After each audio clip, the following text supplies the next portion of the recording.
And a venue here in the West is having a spruce up too, thanks to a special donation. Very. I absolutely love them. Look, the Olympus Theatre in Gloucester has been given hundreds of seats. They come from the Theatre Royal in Drury Lane in London.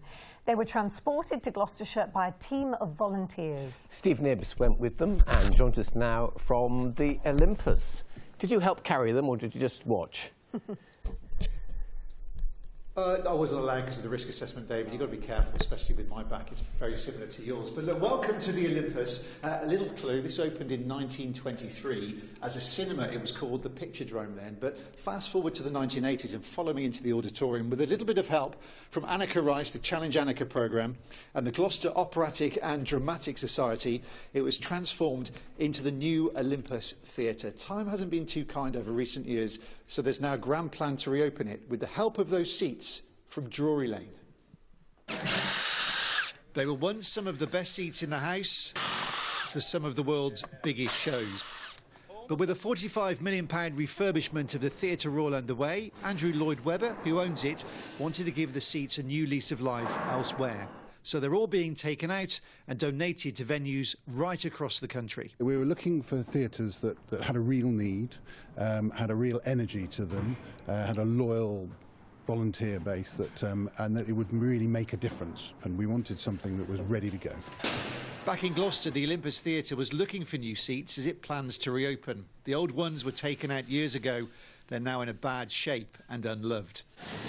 So back at Drury Lane, 450 seats from the Royal Circle are being packed up for the Olympus, a venue that, despite the size, shares many similarities with the Theatre Royal. And even the style of the frames on the walls with the fine art in. At the Olympus, we've got those frames, we just haven't got the fine art in them. So to get so many seats from here means a lot. Stunning, really, isn't it? I mean, staggering, frankly. I mean, the financial value of these is out of our reach, so we couldn't have bought these. The whole project would not be happening, and certainly wouldn't happen in the time frame it can now happen in, purely on the back of this wonderful donation of these 450 West End theatre seats. It's mind-blowing, really.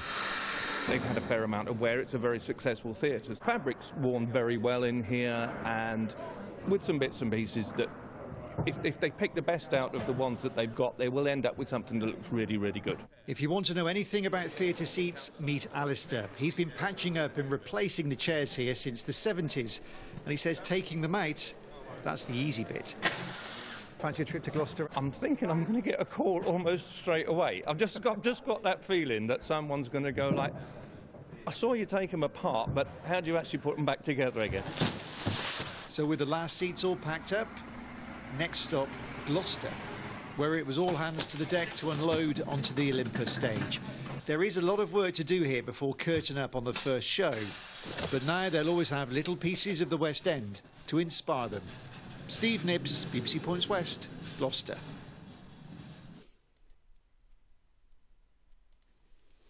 Well, here we are on the stage of the Olympus with the seats safely stored away, and with me is Phil, who you saw in my report, Babu, who's the co-owner of the theatre, and we've got one of the seats out just to prove it as well. Phil, a great day yesterday. You've got the seats now. A lot of work to do here, though, before you can open. Yeah, there is. There's a couple of big things, heating being one of them. A bit chilly, isn't it? But mostly it's restoration and decoration. So we had an approach today from a scaffolding company. Hopefully they're going to trump up and scaffold it out for us. And then it's getting the teams in then to start to put the place back together and redecorate it, get it back live again. So when can we see a show, and what will it be here? Well, we're aiming for a panto at Christmas. That's what we're aiming for. But, you know, it's a big ask. It's only 10 months and there's a lot to do, but that's what we're aiming for. So chat to Babu.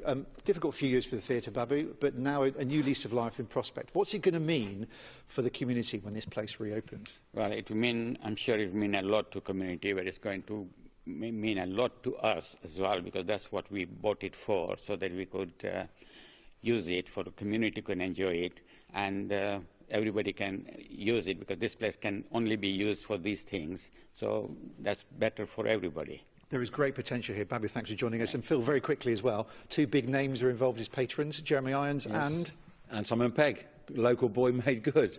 And we think he performed on this stage, and we certainly know that his mother directed in the theatre for the God. So real family connection to the theatre. Brilliant. Good luck over the next 10 months. Thank you very much. There you go. So lots of potential here, but with a bit of luck, a panto on this stage by Christmas.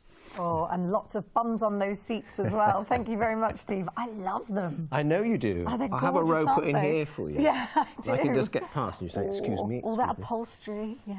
I think that's the first mention of Panto in this coming Christmas. January.